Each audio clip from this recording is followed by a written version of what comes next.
Hi, hello, welcome to Praganya Sree Kitchen. Hello friends, நம்ம இன்னைக்கு சுவையான சங்கரா மீன் குழம்பு எப்படி செய்கிறதுன்னு பார்க்கலாம். ஆமாங்க, இது நாங்கள் எங்கள் வீட்டில் சண்டே மெனுவாக இருந்துச்சு. ஸோ இதுக்கு தேவையான பொருட்கள் பார்த்துடலாம். வெங்காயம், தக்காளி, பச்சை மிளகாய், புளி கரைச்சல், மீன். நான் வந்து சின்ன வெங்காயமும் சேர்த்து எடுத்திருக்கேன். ஒரு பேன் எடுத்துக்கோங்க. பேனில் கடுகு, வெந்தயம் உறிஞ்சி வரட்டும். கூடவே பச்சை மிளகா, வெங்காயம். நான் சின்ன வெங்காயமும் சேர்த்து எடுத்திருக்கேன். ஸோ சின்ன வெங்காயமும் பெரிய வெங்காயமும் ஈக்குவலாக எடுத்திருக்கேன். ஸோ டேஸ்ட் நல்லாயிருக்கும். ஸோ வெங்காயத்தையும் ஆட் பண்ணிக்கலாம். நல்லா வதக்கிக்கோங்க. இது நல்லா வதங்கட்டும்.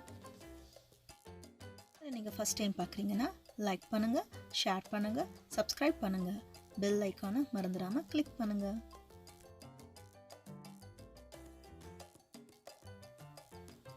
இந்த ஸ்டேஜில் நான் கொஞ்சமாக சால்ட் ஆட் பண்ணிக்கிறேன். ஸோ தட் வெங்காயம் நல்லா சீக்கிரம் வதங்கிறதுக்காக. நல்லா வதங்கட்டும். இது நல்லா வதங்கினதுக்கப்புறம் நம்ம வெட்டி வச்சுருக்க தக்காளி, கருவேப்பிலை இது எல்லாத்தையுமே சேர்த்துக்கலாம்.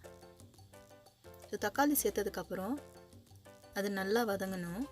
ஸோ அந்த தக்காளி வந்து நல்லா ஸ்மாஷ் ஆகிற கன்சிஸ்டன்சியில் இருக்கணும். அப்போ தான் வந்து கிரேவி நல்லா திக்காகவும் டேஸ்ட்டாகவும் இருக்கும்.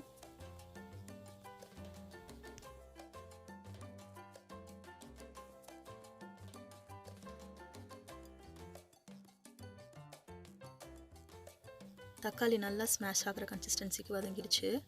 இப்போ நான் வந்து மஞ்சத்தூள், மிளகாய்த்தூள், கூடவே சால்ட் இது எல்லாத்தையும் நான் வந்து சேர்த்துக்கிறேன். இதெல்லாம் சேர்த்ததுக்கப்புறம் நல்லா கலந்து விட்டுக்கோங்க. நல்லா கலந்து விட்டதுக்கப்புறம் நம்ம கரைச்சி வச்ச திக்கான புளி கரைச்சலையும் சேர்த்துக்கலாம். புளி கரைச்சலை சேர்த்துட்டு இந்த கிரேவிக்கு தேவையான அளவு எவ்வளோ தண்ணீர் விட போகிறீங்களோ அந்த அளவுக்கு தண்ணீரும் சேர்த்துக்கலாம் புளி கரைச்சலோடவே.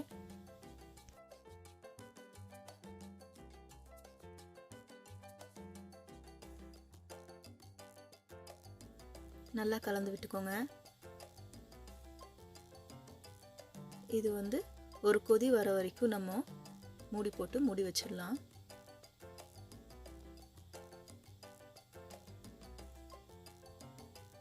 இதை பாருங்க, நல்லா கொதிக்க ஆரம்பிச்சிருச்சு.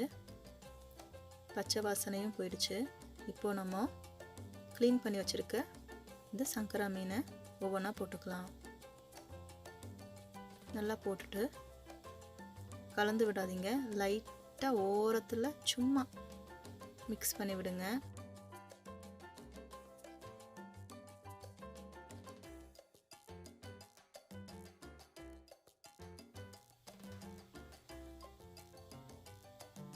இப்போ நம்ம இதை மூடி போட்டு மூடி வச்சிடலாம்.